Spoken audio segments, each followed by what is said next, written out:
Evening, everybody. It's Stippling Vaughn, and it's Friday night.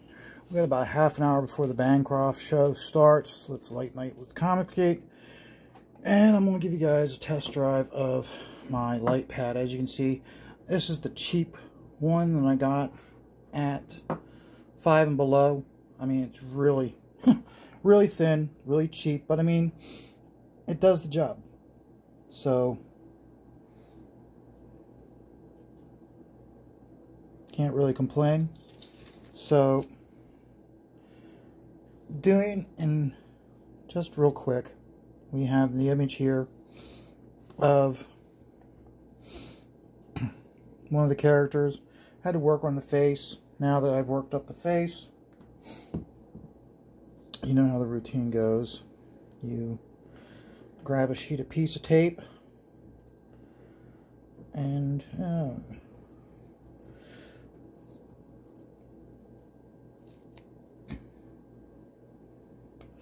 while you're grabbing this piece of tape off the roll, you think to yourself, it would have been smart if I'd done this before the video started. But I'm impulsive, didn't think it through. So, okay. So, we got the overlay, we got the characters. All we have to really do is just line them up right there. So, using the lines of the tracing here, we now have the image. All we have to do now is just put another piece of tape in to tack it in place so it stays.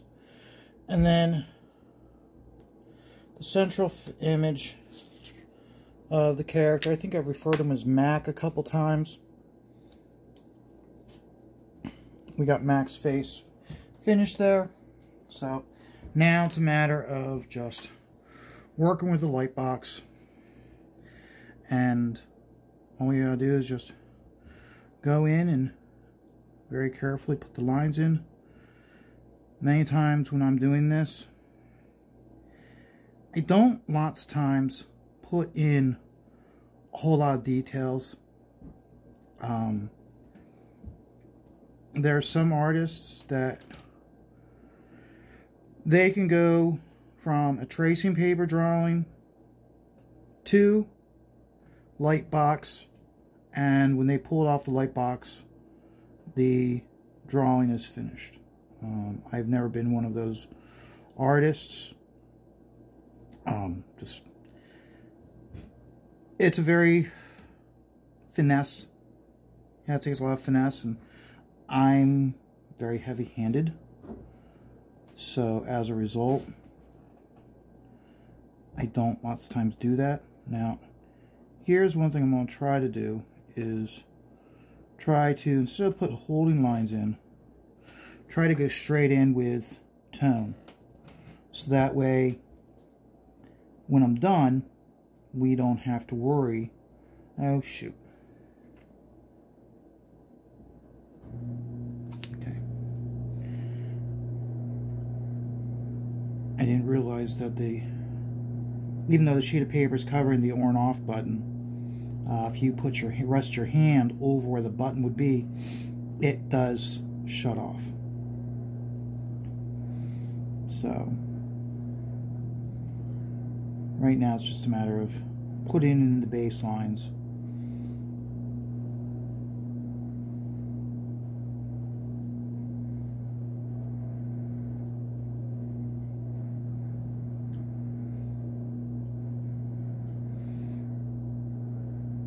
With luck, I can get this done before Michael's show starts. The Michael's Bancroft show is called Late Night with Comicsgate. I would definitely advise anybody to check the show out, where Comicsgate can be polarizing towards people accusing of being the hate group of people with a negative agenda. I would challenge you by saying check out Michael Bancroft's Late Night with Comicsgate. It is a very entertaining show. It is a positive show. Many times,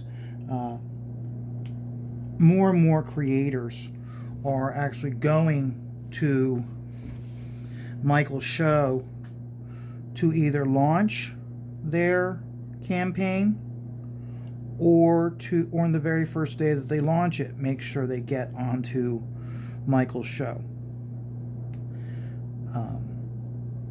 The reason why is because he has a very loyal audience, which is growing.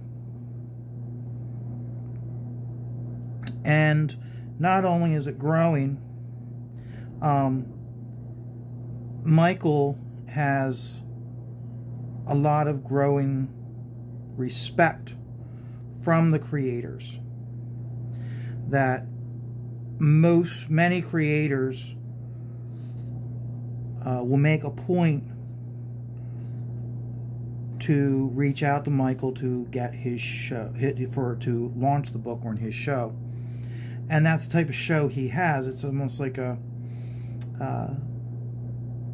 how we used to have like variety shows, like, or you know, like a talk show. You have your main person, Michael Bancroft, doing the show, and then you have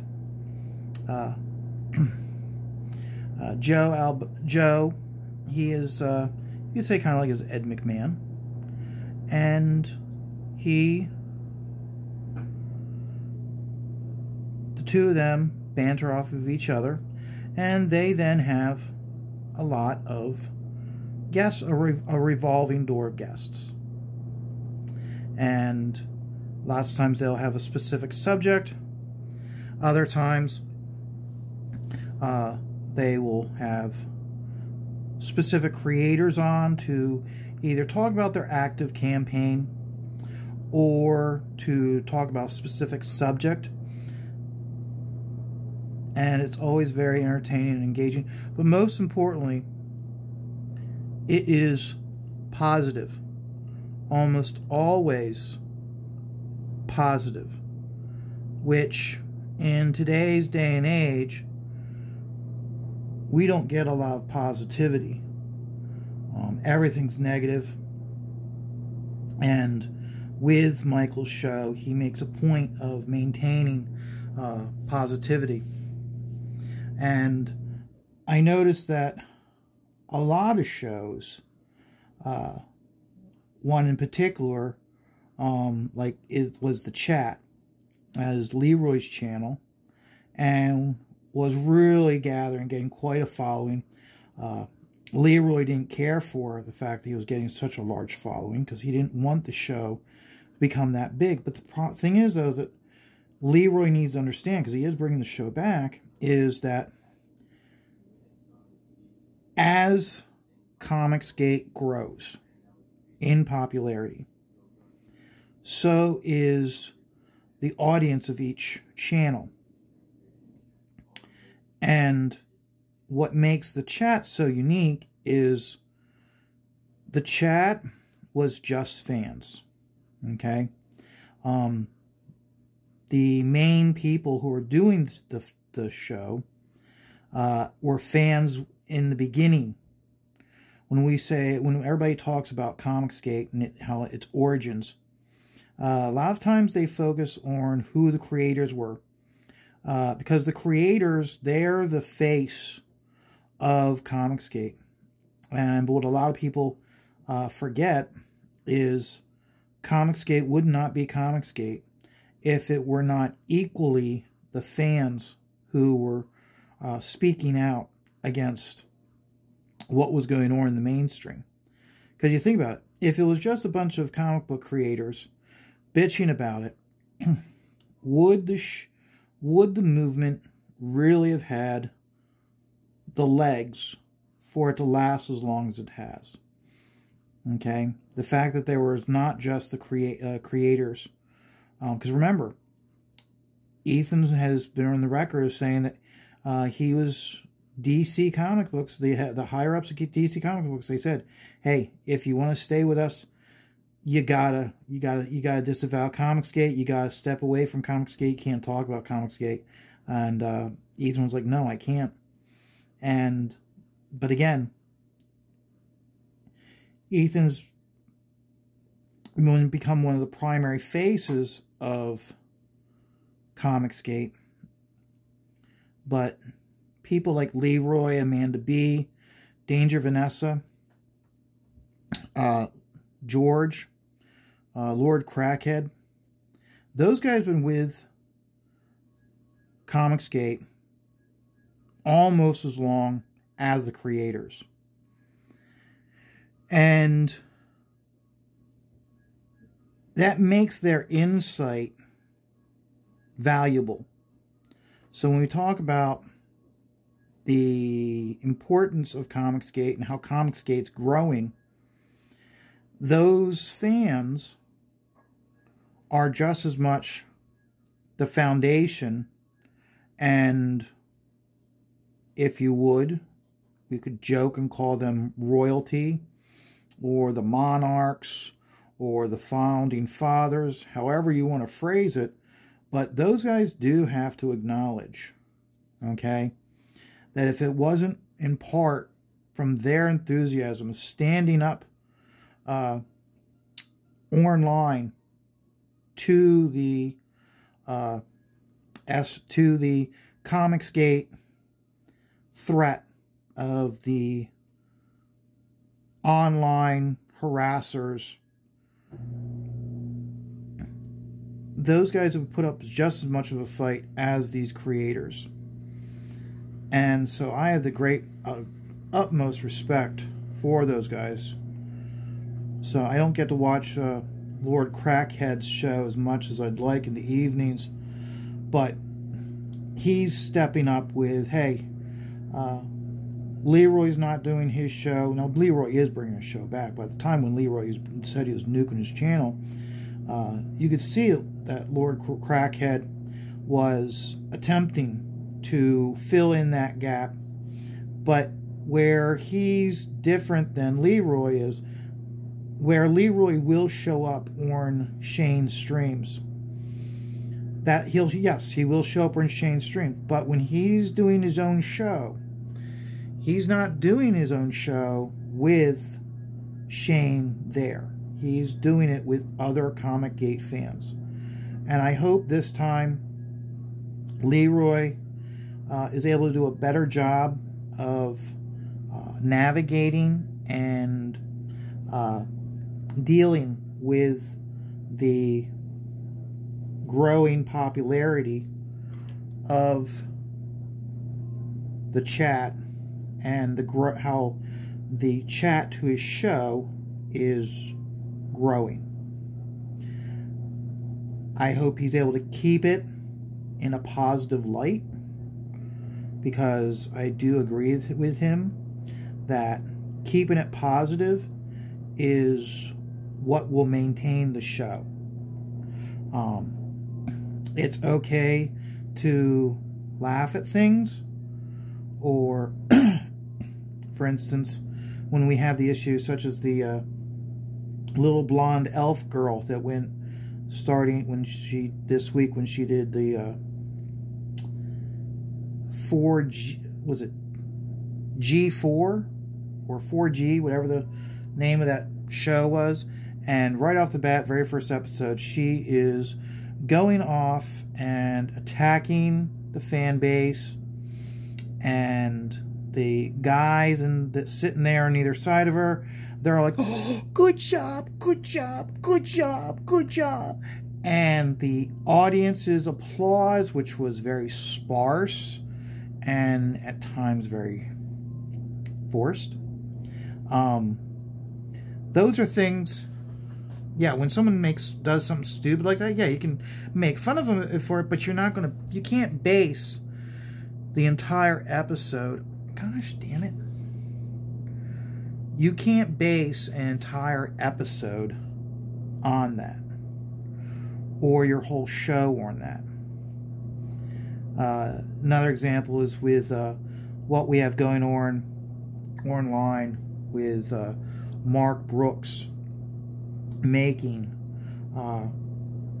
such demeaning remarks towards comic book characters or towards independent artists, and how has made a point of going after Shane and Yanzi, and other people in the indie scene have responded back to him.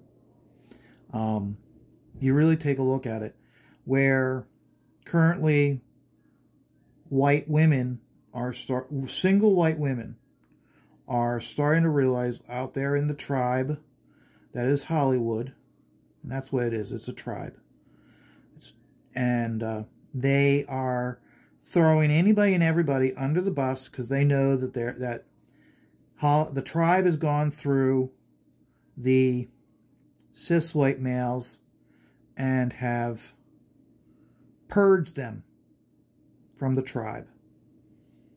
Now, what's next? They're going after the cis white females. And what's happening? Those cis white females are throwing anybody and everybody under the bus in an effort to keep themselves off the chopping block.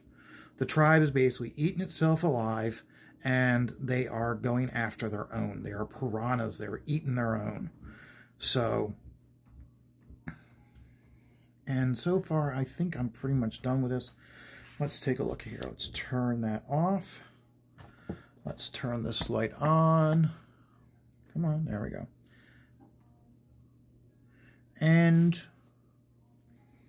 I think that's pretty good. The pencil line here in his face, weight-wise, pretty much matches his and his.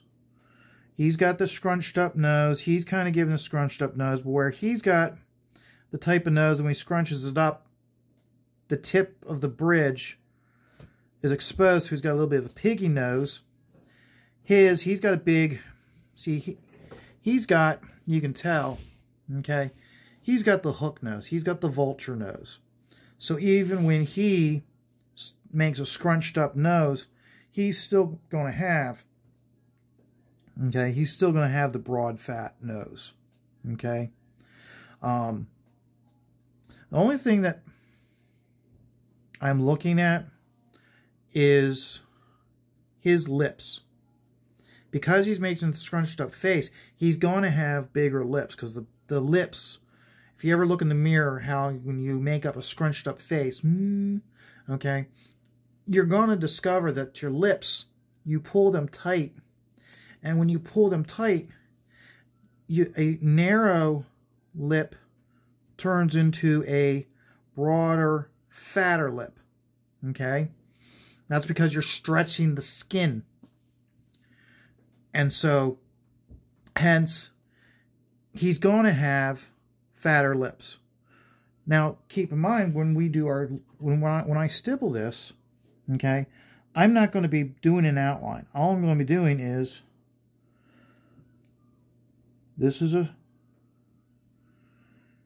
remember, he's scrunching up his nose, which means he's tightening up these areas, which means he's going to have deeper